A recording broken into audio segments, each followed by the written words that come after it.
லவ்தேத்தூர் இயேசுஸ் கிறிஸ்துஸ். இயேசு கிறிஸ்துவுக்கு புகழ். தமிழ் கூறும் நல்லுலகில் வாழும் அனைத்து அன்புள்ளங்களுக்கும் வத்திக்கான் வானொலியின் வணக்கம்.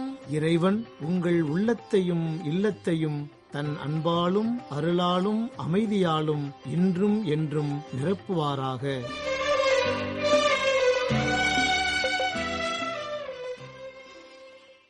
தடம் தந்த தகைமை, அன்னை ஓர் அதிசயம் மற்றும் செய்திகள் இன்றைய நம் ஒலிபரப்பில் இடம்பெறுகின்றன.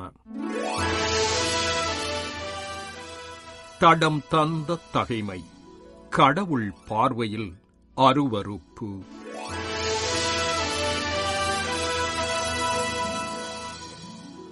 நீங்கள் உங்களை மக்கள் முன் நேர்மையாளராக காட்டிக் கொள்கின்றீர்கள். கடவுள் உங்கள் உள்ளங்களை அறிவார். நீங்கள் உங்களை மக்கள் முன் உயர்ந்தவர்களாக காட்டிக் கொள்வது கடவுளின் பார்வையில் அருவருப்பாகும் என்றார் இயேசு. நேர்மையின் பாதையில் இருவகை மனிதர்கள் உண்டு.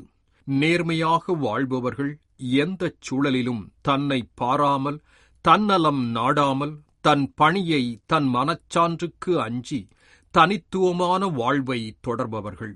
நேர்மையாளராக காட்டுபவர்கள் எதிலும் சுயலாபம் தேடி, எல்லோரையும் ஏமாற்றி, பொய் புரட்டுகளை அவிழ்த்துவிட்டு, நேர்மை நேர்மை என வாய்கிழிய கத்தி, தன்னைப் போல் யாருமில்லை என தம்பட்டமிட்டு வாழ்வை தொலைப்பவர்கள். சுற்றி வாழ்வோரை சூகசமாக ஏமாற்றலாம், ஆனால் உடன் வாழும் கடவுளை ஒருபோதும் ஏமாற்ற முடியாது. ஏனெனில் மக்கள் நம் புறச் சொற்களையும் செயல்களையும் பார்த்து மதிப்பிடுவர். கடவுள் நம் அக உணர்வுகளையும் அதன் விளைவுகளையும் பார்க்கின்றவர். நம் நேரிய செயல்களை பொறாமையில் வாழ்வோர் அருவருத்தாலும் கடவுள் அழகுமிக்கதாக ரசிப்பவர். அதற்கேற்ப வாழ்தலே நல் வாழ்வு. நேர்மையாளர் ஒளியையோ இருளையோ கண்டு அஞ்சார். இறைவா, நீர் புறத்தை அல்ல அகத்தை ஆய்ந்தறிந்து அருள் சுரப்பவர். என் அகமறிந்து வழி நடத்துவதற்கு நன்றி. அன்னை ஓர் அதிசயம். பிரான்ஸ் நாட்டின் சலேத் அன்னை மரியா. தாய் மரியாள் அழைக்கின்றாள், மாந்த நம்மையே வாழ்ந்து காட்டும் பக்தர்களாய் நாமும் மாறவே. தாய் மரியாள் அழைக்கின்றாள், மாந்தர் நம்மையே வாழ்ந்து காட்டும் பக்தர்களாய் நாமும் மாறவே. தாய் மரியாள் அழைக்கின்றாள். பிரான்ஸ் நாட்டின் தென்கிழக்கே கிரேனோபிலுக்கு 50 மைல் தூரத்தில் அமைந்துள்ள சிறிய ஊர் லா சலேத். பிரெஞ்சு ஆப்ஸ் மலைப்பகுதியில் உள்ள இந்த எளிய ஊரில் ஏறக்குறைய 200 பேரே வாழ்கின்றனர். இது கடல் மட்டத்தை விட 1800 மீட்டர் உயரத்தில் உள்ளது. இவ்வூரின் சவுஸ்லெஸ் பேசஸ் மலையில்தான் 1846ஆம் ஆண்டு செப்டம்பர் 19ஆம் தேதி மேக்சிமின் ஜிராவுட், மெலேனி கால்வாட் ஆகிய 2 சிறாருக்கு அன்னை மரியா காட்சி கொடுத்தார். அச்சமயம் மேக்சிமினுக்கு வயது 11, மெலேனுக்கு வயது 14. அன்னை மரியாவை காட்சியில் காண்பதற்கு 2 நாட்களுக்கு முன்னர்தான் இவ்விரண்டு சிறாரும் ஒருவருக்கொருவர் அறிமுகமானார்கள். கிரேனபோலுக்கு அருகிலுள்ள காப்ஸ் நகரைச் சார்ந்த மெலேனி கால்வாட், மேக்சிமின் ஜிராட் ஆகிய 2 சிறாரும் அந்நகருக்கு அருகிலுள்ள லா சலேத்துக்கு தங்கள் முதலாளியின் பசுமாடுகளை மேய்ச்சலுக்காக ஓட்டிச் சென்றனர். 1846ஆம் ஆண்டு செப்டம்பர் 19ஆம் தேதியன்று மாலை ஏறக்குறைய 3 மணி இருக்கும். பசுமாடுகள் மலைப்பகுதியில் ஏறிக்கொண்டிருக்க இவ்விரண்டு சிறாரும் அவற்றின் பின்னே சென்று கொண்டிருந்தனர். அப்போது அவர்கள் ஒரு பெண் சூரியனை விட ஒளி மிகுந்தவராய் ஒரு கல்லில் அமர்ந்து கொண்டு தலை கவிழ்ந்தபடி 2 கைகளையும் முட்டுவாயில் வைத்து அழுது கொண்டிருந்ததைக் கண்டனர். அந்த அழகிய பெண் பற்றி வருணித்த மெலேனியும் மேக்சிமினும். அப்பெண் நீண்ட வெள்ளை உடை அணிந்திருந்தார். அது முத்துக்களால் நிறைந்திருந்தது. அவருடைய காலணிகள் பொன்னிற வார்ப்பூட்டுக்களாலும் ரோஜா மலர்களாலும் அலங்கரிக்கப்பட்டிருந்தன. தலையில் வைத்திருந்த மகுடமும் ரோஜாக்களால் நிறைந்திருந்தது. கழுத்தில் ஒரு பெரிய சிலுவை தொங்கிக் கொண்டிருந்தது. அந்த சிலுவைக்கு ஒரு பக்கத்தில் ஒரு சுத்தியலும் அடுத்த பக்கத்தில் கொரடும் இருந்தன. அந்த சிலுவையில் கிறிஸ்துவின் உருவம் மின்னிக் கொண்டிருந்தது. அந்த பெண்ணை பார்த்தபோது ஏதோ அவர் ஒளியால் செய்யப்பட்டவராக இருந்தார் என்று கூறியுள்ளனர். மேலும் அப்பெண் பிரெஞ்சு மொழியிலும் நாங்கள் பேசும் மொழியிலும் மாறி மாறி பேசிக் கொண்டிருந்தார்.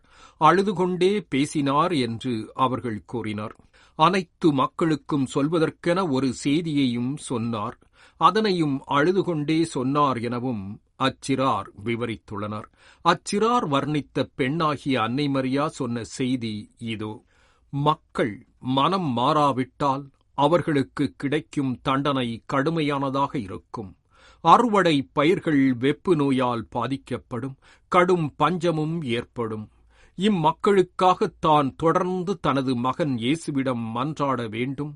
ஆயினும் இம்மக்கள் ஞாயிறு கடன் திருநாளை அனுசரிப்பதில்லை. தெய்வ நிந்தனை வார்த்தைகளை பேசுகின்றனர். தனது மகனின் பெயரையும் அவமானப்படுத்துகின்றனர் என்று சொன்னதாக அச்சிறார் கூறியுள்ளனர். அத்துடன் இவ்விரு சிறாரிடம் தனித்தனியாக ஒவ்வொரு ரகசியத்தை சொல்லி அவற்றை வெளியிட வேண்டாம் எனவும், அதே நேரம் தான் சொல்லிய செய்தியை பரப்ப வேண்டுமெனவும் கேட்டுக்கொண்டு அப்பெண் மறைந்துவிட்டார் என்றும் அச்சிறார் கூறியுள்ளனர்.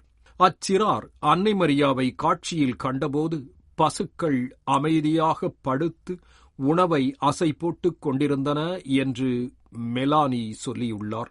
இவர்கள் தங்களுக்குச் சொல்லப்பட்ட செய்தியை காட்சிக்கு அடுத்த நாள் எழுதி வைத்துள்ளனர். இவ்விருவரும் அன்னை மரியா தங்களுக்கு கூறிய ரகசியங்களை அப்போதைய திருத்தந்தை 9ஆம் பயசுக்கு அனுப்பி வைத்தனர். ஆயினும் இவ்விருவருக்குமே ஒருவர் மற்றவருக்கு அறிவிக்கப்பட்ட ரகசியம் என்னவெனத் தெரியாது. மேக்சிமினியும் மெலானியும் காட்சி கண்ட லாசலேத் ஊரில் உள்ள சவுஸ்லெஸ் பேசஸ் மலையில் 1852ஆம் ஆண்டில் சலேத் அன்னைக்கு ஆலயம் கட்டும் பணி தொடங்கியது. அது 1865ஆம் ஆண்டில் முடிக்கப்பட்டு 1879ஆம் ஆண்டில் பசிலிக்காவாக உயர்த்தப்பட்டது. 2 உயரிய கோபுரங்களைக் கொண்டு ரோமன் மற்றும் பைசைண்டைன் கலை வடிவில் கட்டப்பட்டுள்ளது. இப்பசிலிக்கா சலேத் அன்னை மரியா திருத்தலமாக விளங்குகின்றது. இங்கு ஒரு துறவு இல்லம், தியான இல்லம், ஒளி சிற்றாலயம், வரவேற்பு அறை போன்றவை உள்ளன. ஒவ்வொரு ஆண்டும் ஜனவரி 2ஆம் தேதி இங்கு நன்றி நாளாக சிறப்பிக்கப்படுகின்றது. கிறிஸ்துமஸ் விழா ஒளி விளக்குகள் இவ்விடத்தில் புகழ் பெற்றவை. ஆண்டுதோறும் 10 ஏக்கர் நிலத்தில் 3,50,000 விளக்குகளால் இவ்விடம் அலங்கரிக்கப்பட்டிருக்கும். இப்பசிலிக்காவில் ஜெபிப்பதற்கும் இதனை காண்பதற்கும் 5 லட்சம் மக்கள் வரை செல்கின்றனர். சலேத் அன்னை மரியா, மேக்சிமின், மெலானி ஆகிய 2 சிறாருக்கு அறிவித்த செய்திகள் அப்பசிலிக்காவில் 9 வண்ண கண்ணாடி ஜன்னல்களில் வரையப்பட்டு எழுதப்பட்டுள்ளன.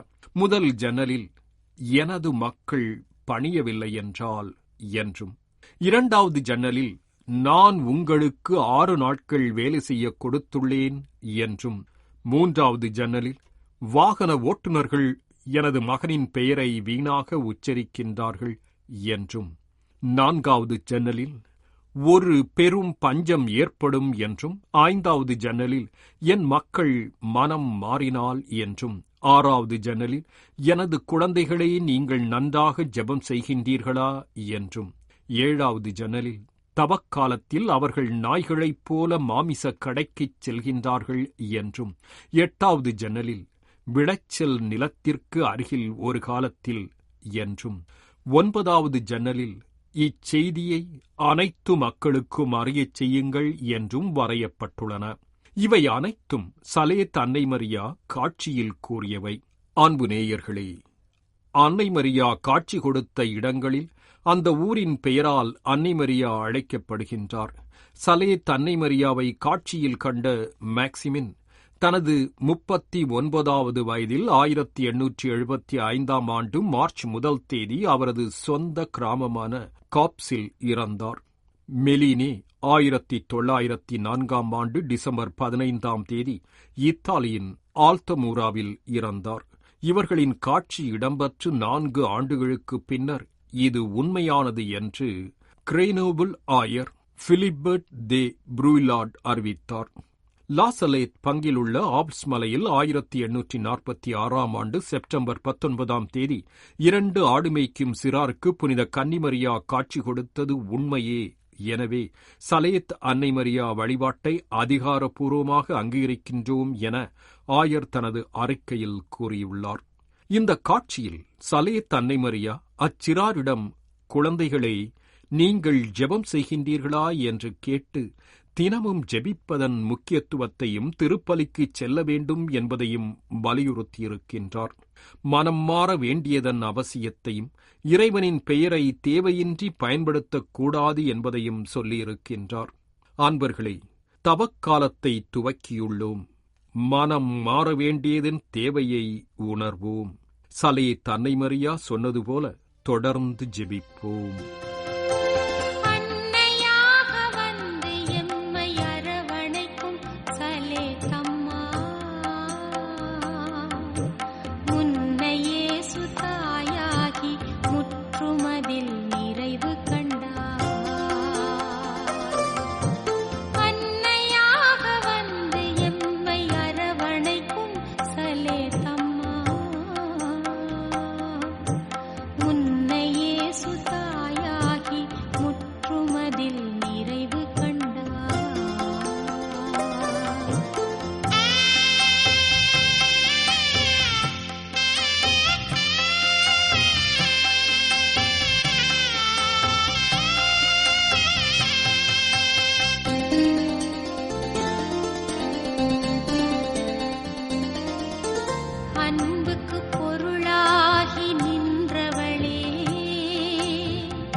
அகிலத்தை நேசிக்கும் மாமரியே, அன்புக்கு பொருளாகி நின்றவளே, அகிலத்தை நேசிக்கும் மாமரியே, பண்புக்கு உரித்தான தாய் நீயே, அம்மா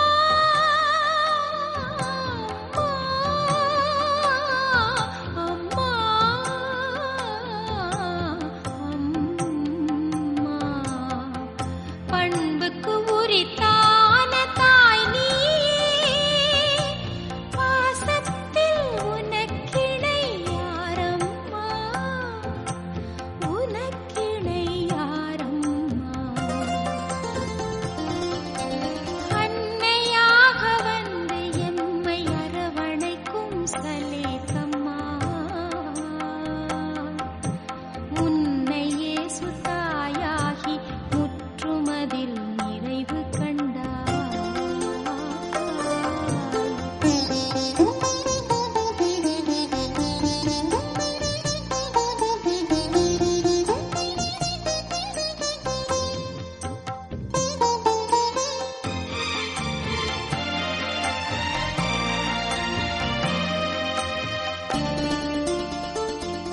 பிரான்ஸ் நாட்டின் சலேத் அன்னை மரியா குறித்து இன்றைய அன்னை ஓர் அதிசயம் தொடர் நிகழ்ச்சியில் உங்களுக்கு வழங்கியது வத்திக்கான் வானொலி.